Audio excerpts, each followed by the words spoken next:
Hello everybody, this is Lara with your end of the week video for the S&P 500 for the trading week ending Friday 28th of August. Upward movement continues. I have a new short-term target for you. It's 3520. About that point we may see either a small brief pullback or a deeper multi-week pullback, or possibly, just possibly, a huge trend change. But we need to have some price confirmation of that first. There is some technical support for it, and we'll get to that at the end of the analysis. My final target for this upward, mid to longer term target for the upward movement to have a big interruption or to end is still 3800.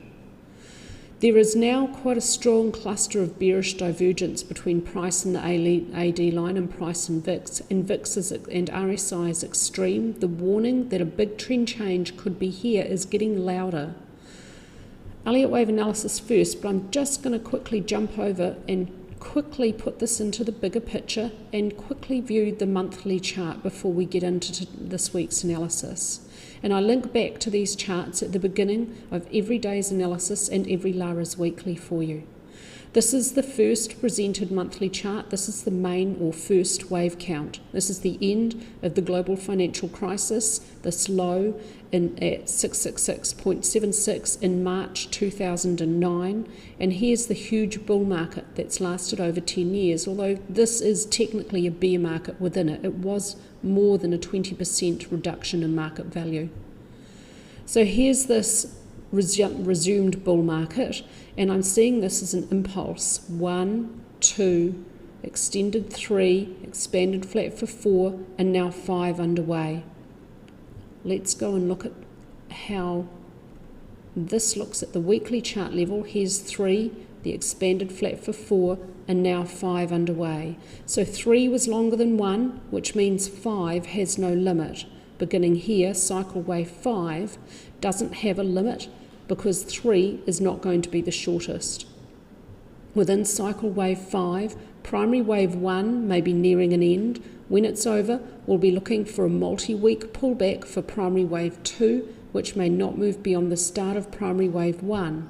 When primary wave 2 is complete, a third wave up should begin at primary degree for this wave count, and then a fourth wave should unfold, again a multi-week pullback or consolidation, which must remain above first wave price territory, and finally a fifth wave up to complete the structure at this final target at 4034.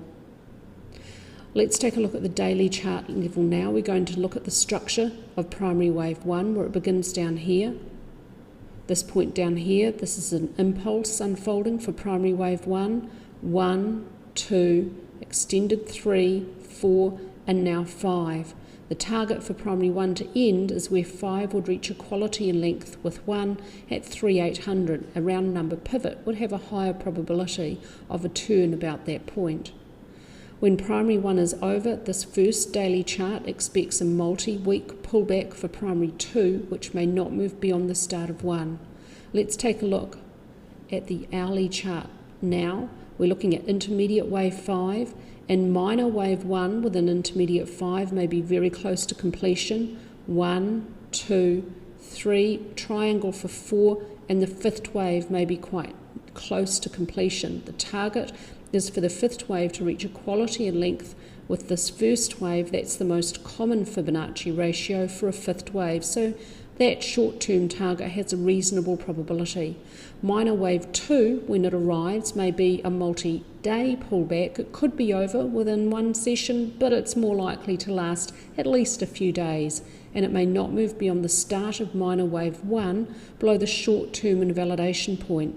If we see a new low below that point, then this is the alternate hourly chart we would use. At that stage, we could have some confidence that primary wave 1 would be over. This hourly chart simply moves the degree of labelling within intermediate wave 5 up 1 degree and looks at the possibility that primary wave 1 may be quite close to completion.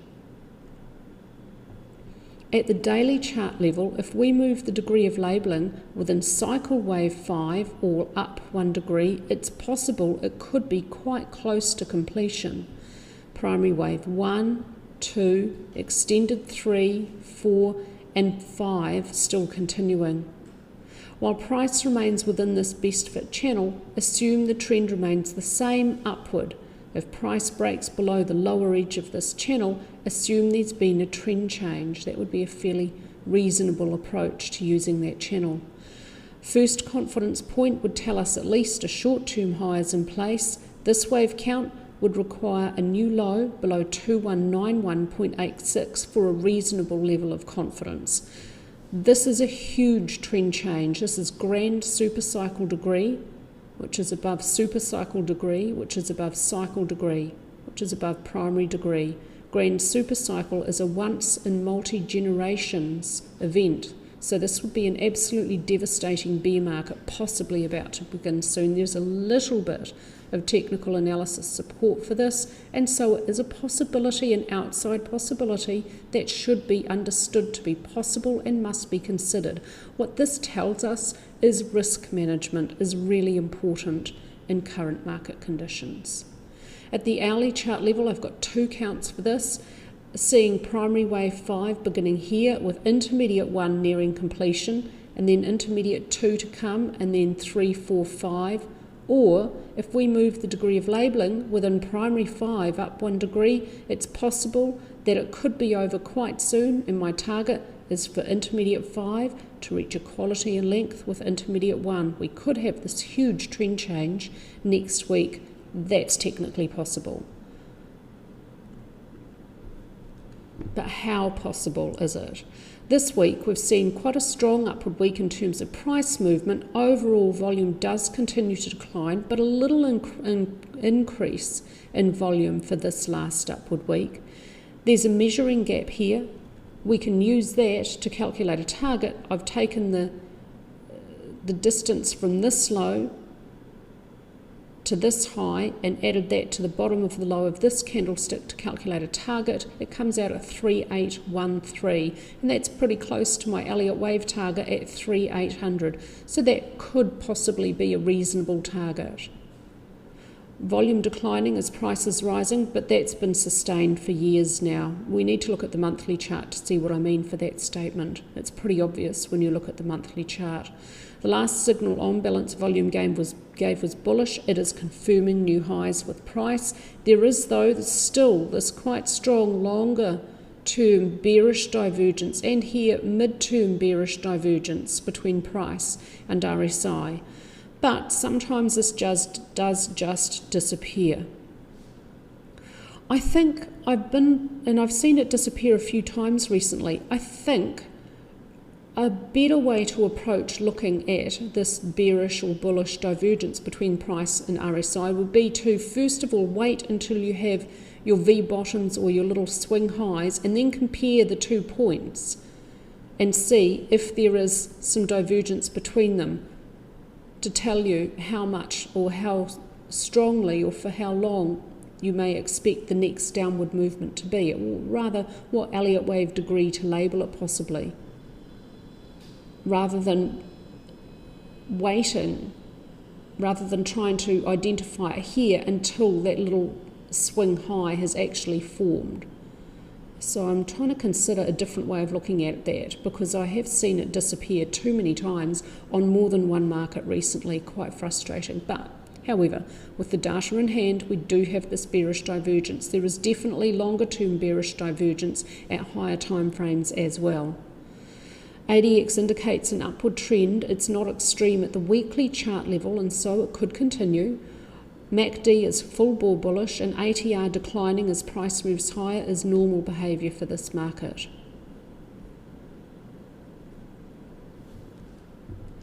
At the daily chart level, this increase in slope for the last several days now looks a little bit clearer. It looks like it's possible a blow-off top may be forming, and there's some bearishness in here. Out of the last 6 upward sessions, 3 of them, down volume has dominated total up and down volume, and I get that information from Lowry's data. For the very last session, some decline in volume for upward movement, but that can be sustained for a while.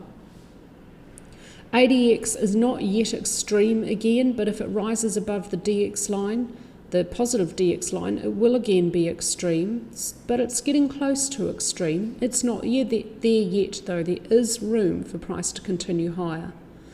ATR declining as price rises for this market is normal.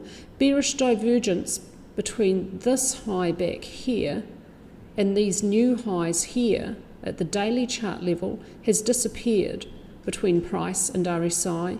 RSI at the daily chart level is now fairly deeply overbought. There is still room for price to continue higher, but the risk of a sharp reversal is now increasing. MACD's given a bullish crossover a few days ago, and stochastics gave a bearish crossover, and it remains overbought. Let's look at breadth and market volatility. For the short term, at the weekly chart level, price is making new highs this week, but a couple of weeks ago, the AD line made its last high. The AD line hasn't made a corresponding high this week. There is this short-term bearish divergence between price and the AD line. This is the NYSE AD line, though. This is not Lowry's operating company's only AD line, and that one made its high back here. Lowry's operating company's only AD line is a little bit off its prior all-time high back here. And so there is now 7.5 months of bearish divergence between price and market breadth if we use the operating company's only AD line as a measurement of true market breadth. And so that means that the situation is now set for a bigger bear market to possibly develop here, because historically, in Lowry's 90-plus year history, bear markets almost always develop after at least 4 to 6 months of bearish divergence between price and breadth. There are only 3 times in their history where there has been a bear market following zero divergence: 1946, 1976, and this bear market here. And in all of those 3 cases, the bear markets were relatively shallow, as this one here was. At the daily chart level, there is now an increasingly bearish look between price and all these bearish signals from the AD line. Price is moving higher. The AD line is not making new short-term highs. There have been several, 5 to be exact, instances of days where price moved higher, but the AD line moved lower. And so on those upward days, price managed to move higher, but market breadth declined. So there is underlying weakness in this upward movement in price here. Now looking at VIX as a measure of market volatility, it was October 2017 where inverted VIX made its last all-time high. There is now nearly 3 years of bearish divergence between price and market volatility. Price is continuing higher, but volatility remains elevated. This is bearish for price. Remember, this is inverted VIX. Looking at VIX and VVIX, or volatility of VIX, VIX has made a slight new low back here, but VVIX has not made a corresponding slight new low back here. This is bearish for price. The shorter term picture at the daily chart level, also for inverted VIX, has this cluster of bearish signals getting louder. Price is moving higher. Inverted VIX is not making corresponding highs. This upward movement in price does not come with a normal corresponding decline in market volatility. Market volatility remains elevated. And for the very short term, no new signals from VIX and VVIX. That's all from me this week with your S&P analysis. I hope that all of our members are having a fabulous weekend.